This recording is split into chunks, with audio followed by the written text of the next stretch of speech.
Hello, ladies and gentlemen, and welcome back to the Common Sense Crypto channel. As with you always, this is Rich doing another video today on XRP.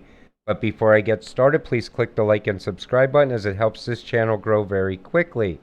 So I hope you're all having a wonderful Friday. And we're going to talk about XRP. I really want to start with this though. Remember in 2018 to 2019, no one talked about crypto, but crypto, Twitter, and YouTube. Now it's mainstream. Back then, if you heard crypto talked about by normal people, it was a huge event. Something is happening. Back then, things were a lot different. We didn't really hear about use case or utility. Back then, it was, oh, look at the market cap and where it went in the previous cycle. That's where it's going to go this time. Now, it's all about utility and use case. Back then, if you talked about a cashless society, you were a crazy person, but we're starting to see it being built now. Back then, crypto was talked about here and there, but very, very quietly. Now, celebrities are talking about it when it's moving upward. When it starts coming down, they all run away. Things are really changing. We see it all happening right in front of our eyes. Before, many people are laughing at the conspiracy of a cashless society. I remember hearing this first from David Ilke. Look where we are now. Countries are slowly banning the use of cash. Conspiracy theorists equal visionaries. I tell you that all the time on this channel. The day you bought into crypto, you were a visionary. You can see the value in it. You could see where it was going.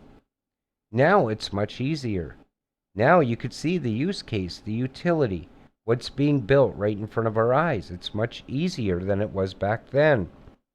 So the global elite declare war on conspiracy theories regarding the world being secretly manipulated by them.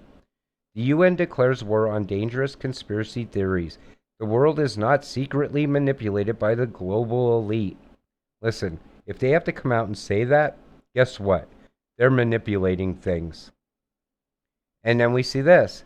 Currently, Ripple Payment Network works with worldwide financial institutions from over 55 countries. Their on-demand liquidity service uses the digital asset XRP. 55 countries. Think about that. I agree with this. A pre-mined CBDC that is more like Ripple will be used to access USD. Doesn't mean the world will hold that valuable. With Ripple holding over 50% of all XRP, no government is going to want to adopt that when they can just make their own. Oh yeah, they're just going to make their own. That's why those financial institutions in 55 countries are already working with Ripple. Think about that. When people say this, though, it makes you second guess what you already hold. It makes you think to yourself, well, maybe they will do that. Listen, folks, you need to ignore things like this. We are getting very close. So seriously, XRP dudes, change my mind if you can. I posted this 100 times now. No one has successfully changed my mind yet, nor even really tried with any great enthusiasm.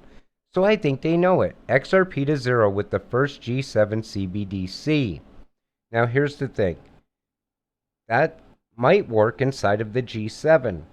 But what happens when countries that are part of the G7 have to deal with countries that they don't get along with? Then you need a trust layer. What is the trust layer? XRP. Then we see this, just in. Still no plan for U.S. central bank digital currency after latest Fed meeting. Panelists did not see an urgent need to press ahead with a CBDC. Now, one of two things is going on here with this, in my opinion. Number one, we're already working on a CBDC inside of the US. Number two, we're just that far behind the rest of the world. I'd like to think that we're working on it. So, investors and stagnant wages are driving an eviction and housing crisis across the US. Now, we're starting to see the early signs of the housing crisis starting to happen. And it doesn't look very good. So, About 1/3 of the U.S. households say they're behind on rent and mortgage and may face eviction or foreclosures in the next 2 months. The president and CEO of the National Housing Conference said this has the potential of being the biggest housing crisis of our lifetime. That was back in December of 2020. Think about that. They already knew a housing crisis was coming, yet they continued to push the prices of houses up, get new people to buy houses. And then we see this. Liquidity is vanishing in this pivotal corner of the U.S. housing finance market as the Fed steps back. That's in June of this year. But you see the difference now? They added one word into the whole housing crisis that is very important: liquidity.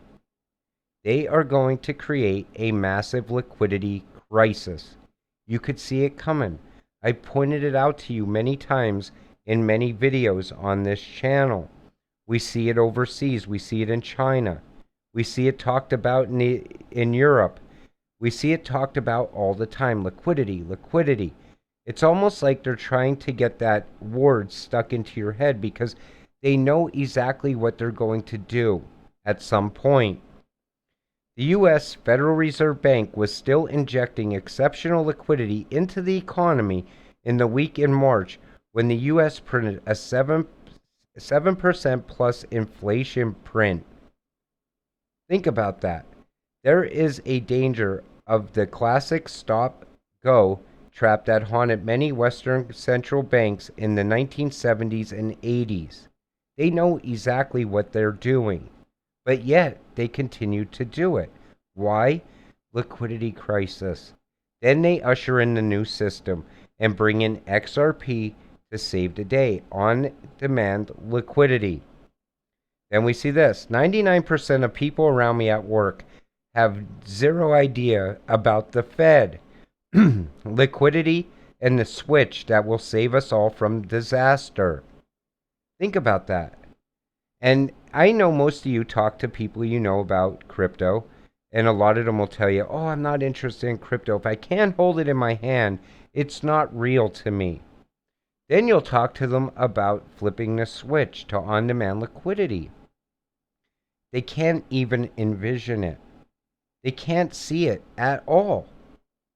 And then you'll tell them, hey, listen, they're collapsing the system on purpose. And they'll say, no, the government is eventually going to fix all these problems. But yet we know what's coming. As crypto investors, as XRP holders, we know what's coming at this point. We can see it happening. So 2018, explanation from Gary. XRP is a bridge currency. He claims that numerous banks are already using Ripple. He claims that using stablecoins as a bridge currency is one of the most promising applications in his class. Doesn't sound like a security.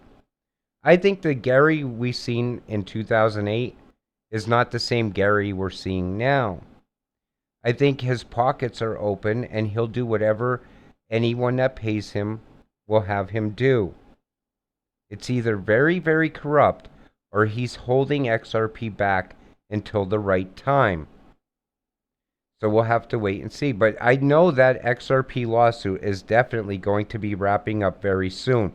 Big things are coming. So when XRP rises, the entire crypto space will take notice. From the ashes, born anew, like a phoenix. We're getting very close.